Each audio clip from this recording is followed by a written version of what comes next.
नमस्कार, चुनावी विश्लेषण में आपका स्वागत है। और झारखंड में विधानसभा चुनाव की हलचल तेज हो चुकी है और झारखंड में इस बार किसकी सरकार बनेगी, क्योंकि लोकसभा चुनाव के बाद झारखंड में काफी कुछ माहौल बदला हुआ है। फिलहाल झारखंड में यहाँ पर कांग्रेस और इंडिया गठबंधन के तौर पर जेएमएम की सरकार है। तो क्या सरकार बरकरार रहेगी या भारतीय जनता पार्टी वापसी करने जा रही है? इसको लेकर नई रणनीति भारतीय जनता पार्टी ने 4 राज्यों को लेकर चली है, क्योंकि महाराष्ट्र, हरियाणा, झारखंड और जम्मू कश्मीर में इसी साल विधानसभा चुनाव होने जा रहे हैं और चारों राज्यों को लेकर भारतीय जनता पार्टी ने प्रभारी की लिस्ट जारी की है। इसके साथ ही बड़े दायित्व भी दिए हैं और इस बार किन मुद्दों के साथ यहाँ पर हरियाणा का चुनाव लड़ा जाएगा, झारखंड का चुनाव लड़ा जाएगा, ये महत्वपूर्ण हो जाता है। लेकिन जम्मू कश्मीर में विधानसभा चुनाव इसी साल होने हैं, क्योंकि सुप्रीम कोर्ट का बड़ा फैसला है कि 30 सितंबर से पहले यहाँ विधानसभा चुनाव संपन्न कराया जाए। तो जम्मू कश्मीर में कभी भी तारीखों का ऐलान विधानसभा चुनाव के लिए हो सकता है और यहाँ पर जो है तैयारियां काफी जोरों पर हैं जम्मू कश्मीर को लेकर।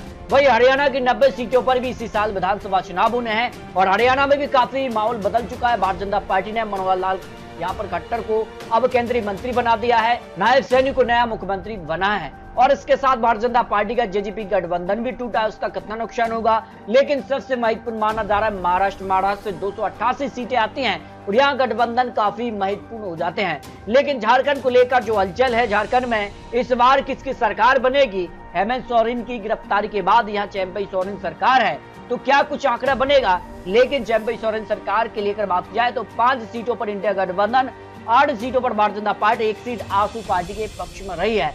उसके बाद झारखंड लोकसभा चुनाव के बाद विधानसभा चुनाव की काफी हलचल हो चुकी है और अब यहाँ पर नई नई रणनीति चली जा रही है। 2019 की अगर बात की जाए तो यहाँ पर जो है झारखंड मुक्ति मोर्चा, कांग्रेस पार्टी और यहाँ पर राष्ट्रीय जनता दल ने यहाँ पर मिलकर चुनाव लड़ा था और राष्ट्रवादी कांग्रेस पार्टी ने यहाँ पर जो है 7 सीटों पर चुनाव लड़ा था और उस दम पर हेमंत सोरेन ने यहाँ झारखंड में सरकार बना ली। जबकि भारतीय जनता पार्टी ने यहाँ पर जो है 79 सीटों पर चुनाव लड़ा था और झारखंड विकास मोर्चा से इस बार भारतीय जनता पार्टी का गठबंधन हो चुका है। ऑल इंडिया यूनाइटेड स्टेट यानी यहाँ पर जो आसू पार्टी है उसके साथ भी गठबंधन हुआ है। तो इस बार झारखंड में कड़ी टक्कर यहाँ पर देखने को मिलेगी, जो आंकड़े यहाँ निकल कर सामने है, क्योंकि गठबंधन में 3 दल यहाँ पर सामने आ रहे हैं। इसके अलावा 2019 के भी आंकड़ों की अगर बात की जाए तो 2019 में यहाँ विधानसभा चुनाव में झारखंड मुक्ति मोर्चा सबसे बड़ी पार्टी बनी थी, 30 सीटों पर चुनाव जीता था, जबकि भारतीय राष्ट्रीय कांग्रेस ने 16 सीटों पर चुनाव जीता था और यहाँ पर बात की जाए तो आरजेडी ने 1 सीट पर चुनाव जीता था। भाई अगर बात की जाए तो कुल 47 सीटें उनके पक्ष में रही थी। गठबंधन के तौर पर भारतीय जनता पार्टी ने 25 सीटों पर चुनाव जीता था और यहाँ पर झारखंड विकास मोर्चा ने 3 सीटें, 2 सीटें यहाँ पर आसू पार्टी ने और 1 सीट कम्युनिस्ट पार्टी ने यहाँ पर जीती थी, 1 सीट राष्ट्रवादी कांग्रेस पार्टी ने जीती थी, 2 निर्दलीय ने जीती। इस तरह से अगर बात की जाए तो यहाँ पर इस बार किसका पलड़ा भारी हो सकता है?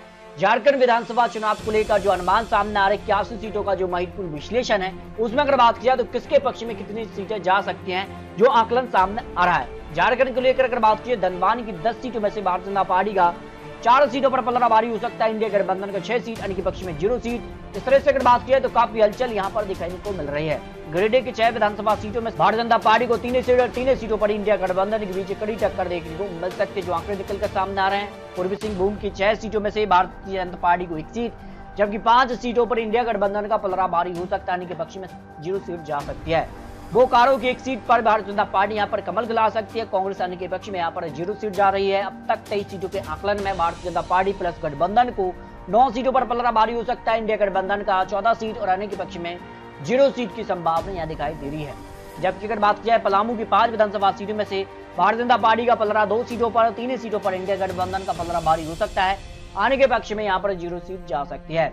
हजारीबाग की 4 सीटों की बात की तो भारतीय जनता पार्टी को 2 सीटें, 2 सीटों पर ही इंडिया गठबंधन के बीच काट की टक्कर यहाँ पर देखने को मिल रही है, आने के पक्ष में यहाँ पर 0 सीट की संभावना हो सकती है। इस बार माना जा रहा है कि गठबंधन के तौर पर ही चुनाव लड़े जाएंगे और महत्वपूर्ण हो जाता है झारखंड के लिए कांग्रेस और जेएमएम का गठबंधन। तो कौन कितनी सीटों पर चुनाव लड़ेगा ये भी महत्वपूर्ण हो जाता है। पश्चिम सिंहभूम की 5 सीट की अगर बात की जाए तो भारतीय जनता पार्टी को यहाँ पर 3 सीटों पर पलड़ा भारी हो सकता है, 2 सीटों पर यहाँ पर कांग्रेस के पक्ष में और अन्य के पक्ष में 0 सीट की संभावना दिखाई दे रही है। अब तक 37 सीटों के अनुमान में भारतीय जनता पार्टी प्लस के लिए 16 सीटें, इंडिया गठबंधन का 21 सीट और अन्य के पक्ष में 0 सीट की संभावना यहाँ पर दिखाई दे रही है। देवघर की 1 सीट पर अगर बात की जाए भारतीय जनता पार्टी को यहाँ पर 0 सीट, इंडिया गठबंधन के पक्ष में सीट जा सकती है, अन्य के पक्ष में यहाँ पर 0 सीट की संभावना यहाँ पर दिखाई दे रही है। गढ़वा की 1 सीट पर भी Bharatiya Janata party 0 seat, India गठबंधन का पलड़ा 1 सीट पर भारी हो सकता है, आने के पक्ष में यहाँ पर 0 सीट जा रही है। जबकि दुमका की 5 सीटों में से भारतीय जनता पार्टी को 2 से 3 सीटों पर पलड़ा भारी हो सकता है। 2 से 3 सीटों पर ही यहाँ पर इंडिया गठबंधन के बीच कांटे की टक्कर यहाँ पर देखने को मिल सकती है। आने के पक्ष में यहाँ पर 0 सीट की संभावना यहाँ पर लगाई गई है। कोटा की 1 सीट पर भारतीय जनता पार्टी को जीत की संभावना है। इंडिया गठबंधन आने के पक्ष में यहाँ पर 0 सीट जा सकती है, जो आकलन झारखंड को लेकर सामने आ रहा है। जिस तरह से यहाँ पर काफी हलचल देखने को मिली है।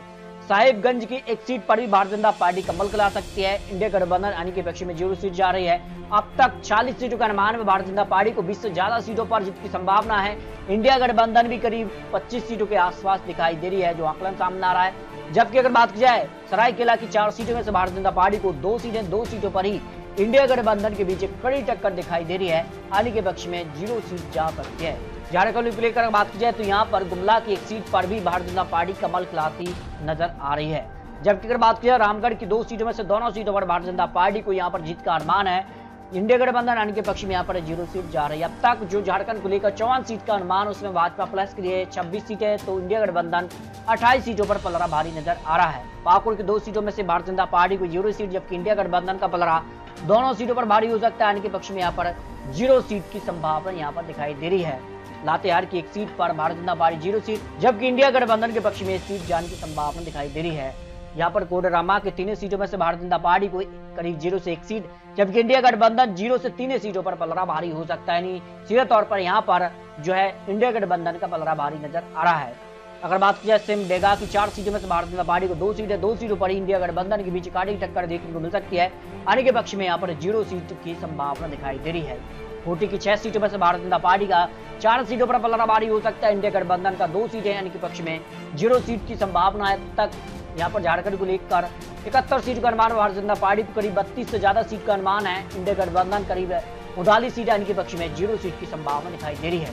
अगर बात किया जाए दग्गा की 3 सीट में भारतीय जनता पार्टी को 1 सीट, 2 सीट पर इंडिया गठबंधन और अन्य के पक्ष में 0 सीट की संभावना यहाँ पर दिखाई दे रही है। राज्य की 7 सीटों में भारतीय जनता पार्टी को 3 सीटें, इंडिया गठबंधन का 4 सीट पर पलड़ा भारी, यानी कि पक्ष में 0 सीट की संभावना दिखाई दे रही है। इस तरह से अगर बात की जाए झारखंड को लेकर 81 सीटों का जो अनुमान सामने आ रहा है, उसमें भारतीय जनता पार्टी को करीब 36 से 40 सीटों का अनुमान सामने आ रहा है। वही इंडिया गठबंधन 40 से 45 सीटों पर आ सकता है, यानी कि पक्ष में 0 सीट की संभावना दिखाई दे रही है। यानी झारखंड में आज विधानसभा चुनाव हो जाते हैं तो झारखंड में कांटे की टक्कर इस वक्त दिखाई दे रही है, जो आकलन झारखंड को लेकर सामने आ रहा है। फिर भी आने वाले वक्त में किस प्रकार के गठबंधन बनते हैं, कौन कितनी सीटों पर चुनाव लड़ता है, उसके बाद आंकड़े बदल भी सकते हैं। तो आपको क्या लगता है झारखंड को लेकर अगली सरकार क्या हेमंत सोरेन यानी चंपई सोरेन की सरकार फिर बरकरार रहेगी, या भारतीय जनता पार्टी यहाँ पर वापसी करने जा रही है? क्योंकि 2014 में भारतीय जनता पार्टी ने सरकार बनाई थी, 2019 में यहाँ पर जेएमएम कांग्रेस मिलकर सरकार में है। तो क्या भारतीय जनता पार्टी वापसी करेगी या बरकरार रहेगी इंडिया गठबंधन की सरकार? इसको लेकर आप रख सकते हैं। मिलते हैं और लेटेस्ट और महत्वपूर्ण विश्लेषण के साथ, तब तक जय भारत।